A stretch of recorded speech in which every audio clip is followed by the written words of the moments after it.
Officers are this evening rearing to embark on their humanitarian mission from tomorrow. The group have finally arrived on the earthquake and tsunami hit island of Palu in Indonesia after a 30-hour journey. More than 1,600 people have been killed, while 5,000 others are reported missing. This is Ayu Palintin, a civil servant and English teacher by profession. The images of 28 September when the earth shook and waves came crashing on Palu, claiming lives and flattening homes, remain vivid and will haunt her for some time to come. She was driving from school with her niece when disaster struck. 28th of September 2018, we feel very afraid. You know that I do not say like shake. When we do like this, we feel very afraid and we feel very nervous. When it happened, I think that the world will stop. She is devastated that many weren't that lucky. We only pray to God. May God bless their family. Nothing that we can do.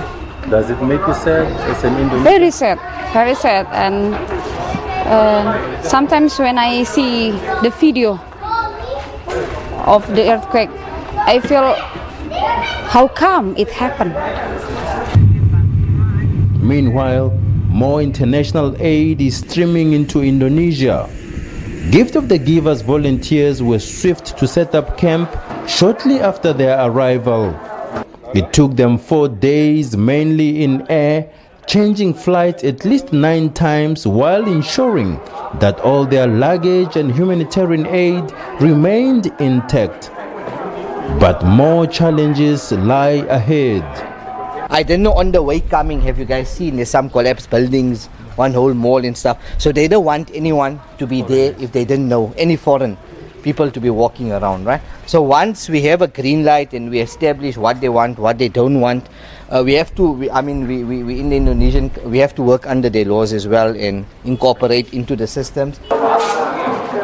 Come Monday morning, the team will be ready to hit the ground running. And with as many as 5,000 people still reported missing, their mission will be to get to those remote areas to help free trapped survivors and attend to the injured.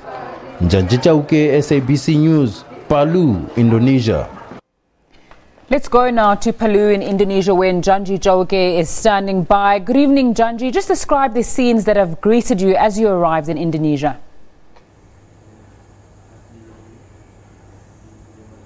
Yes, good evening, Nzinga. It's 1 a.m. here in Palu, Indonesia.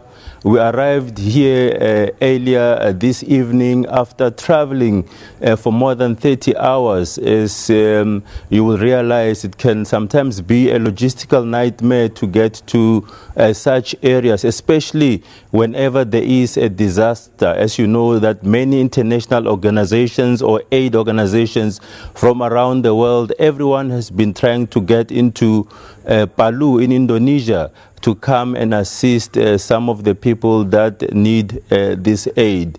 Behind me, you can see this is the camp that has been set up by South African NGO Gift of the Givers.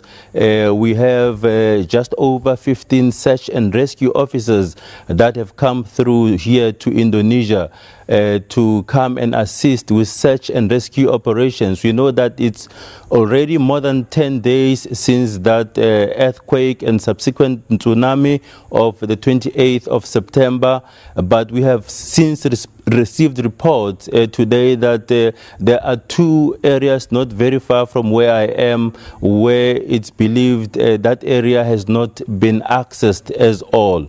So in a few hours, when these search and rescue officers wake up, they will be embarking on that humanitarian mission to go to that area to see if they will be able to retrieve any survivors, or if they will be able to indeed help some of the injured people. It's been very difficult to try and reach this area. As you know that with us we brought tons in medical supplies, there's food, there's water that we also had to bring with us here. As you know that this area is very much vulnerable to natural disasters in what is called the Ring of Fire. You will recall that major tsunami from 2004 in Indonesia, Banda Aceh. So this area, the people here have still not recovered from some of those natural disasters that have happened, and then it's the second earthquake in just 2 months. So this much needed aid will be distributed as from the morning in Zinga. Njanji, we heard that there were aftershocks and rain that has fallen since you've gotten there. Can you confirm that for us?